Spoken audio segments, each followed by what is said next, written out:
क्या आपने भी सहारा इंडिया में लगाया था पैसा? क्या आपको भी है इंतजार अपने फंसे हुए पैसों की वापसी का?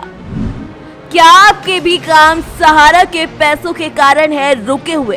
तो अब इंतजार हो सकता है खत्म, जल्द मिलेगा पैसा। जानिए कैसे सहारा आपका पैसा आपको अब वापस करने वाला है। सहारा इंडिया एक ऐसी कंपनी जिसने एक समय पर लोगों की जिंदगी में बड़ा बदलाव किया। एक ऐसी कंपनी जिस पर लोगों ने खूब विश्वास किया और जमकर निवेश किया। लेकिन एक समय ऐसा आया जब सहारा के ही करतूतों की वजह से लोगों को परेशानी का सामना करना पड़ा, जो अभी तक जारी है। लाखों निवेशकों का लाखों और करोड़ों रुपया इस कंपनी में फंसा हुआ है। अगर आपका भी पैसा सहारा इंडिया में फंसा है तो आपके लिए ये बड़े काम की खबर है। सरकार ने लोकसभा में ये जानकारी दी कि सहारा इंडिया में पैसा लगाने वालों की संख्या करोड़ों में है। केंद्रीय वित्त राज्य मंत्री पंकज चौधरी ने सोमवार को कहा कि सहारा समूह की विभिन्न इकाइयों में 1.12 लाख करोड़ रुपए के करीब 13 करोड़ निवेशक आज भी फंसे हुए हैं।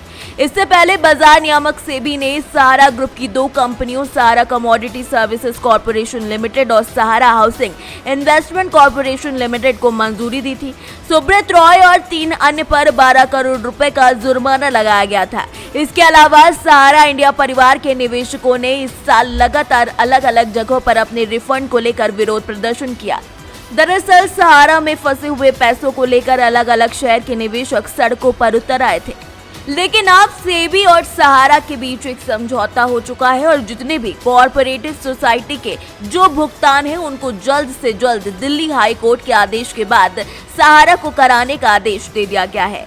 30 दिनों का लाइन दिया गया है और 30 दिनों के भीतर ही जितने भी निवेशक का पैसा कोऑपरेटिव सोसाइटी में है उन सभी के पास स्लिप पहुंच जानी चाहिए, ऐसा हाई कोर्ट ने कह दिया है। जब किसी सोसाइटी में शिकायत दर्ज कराते हो तो सेंट्रल रजिस्ट्रार के माध्यम से आपके पास एक स्लिप रसीद होगा। तो ये स्लिप की जो तारीख दी गई है वो 28 अगस्त 2022 दी गई है, यानी कि 28 अगस्त से भुगतान हो सकता है। लेकिन ये भुगतान होगा कैसे और आपको आपका पैसा मिलेगा कैसे, उस बारे में भी आपको जानकारी दे देते हैं।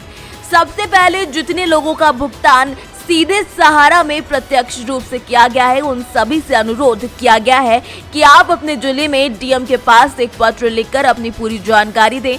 पत्र जमा करें और पैन कार्ड आधार कार्ड लेकर वहां पर जा सकते हैं। जिन्होंने अलग किसी प्लान में कन्वर्ट करा रखा है उनको अभी थोड़ा और इंतजार करना होगा, क्योंकि मैच्योरिटी से पहले किसी भी प्लान में आपका भुगतान नहीं कराया जा सकता। सबसे पहले हम आपको ये भी बता देते हैं कि किन किन चरणों में ये भुगतान किया जाएगा, कहां से आप इस भुगतान को प्राप्त कर पाएंगे, इसकी पूरी जानकारी भी दी गई है। और इसमें उन्होंने स्पष्ट कर दिया है कि अगर भुगतान में देरी हुई तो सरकार आपकी पूरी सहायता करेगी और 30 दिनों के भीतर इस भुगतान की पूरी प्रक्रिया को समाप्त कर लिया जाएगा, जिसमें जितने भी निवेशक के पास अपने मैच्योरिटी के पेपर्स हैं, रसीद हैं, उसको वहां पे जमा करवाने पड़ेंगे। मैच्योरिटी के पेपर के 30 दिनों बाद अगर किसी भी तरीके के भुगतान में कोई आनाकानी की जाती है तो इसकी पूरी जिम्मेदारी सरकार लेगी। फिलहाल ऐसे बहुत से नियम, कानून और खबरें सामने आ चुकी हैं और बहुत सी तिथियां भी निकाली जा चुकी हैं, लेकिन अब तक लोगों को उनका पैसा वापस नहीं मिला है। इसीलिए अब देखने वाली बात होगी कि आखिर अब इस तिथि को कितना सीरियसली लिया जाता है और कितनी जल्दी लोगों को उनका पैसा वापस मिल पाता है।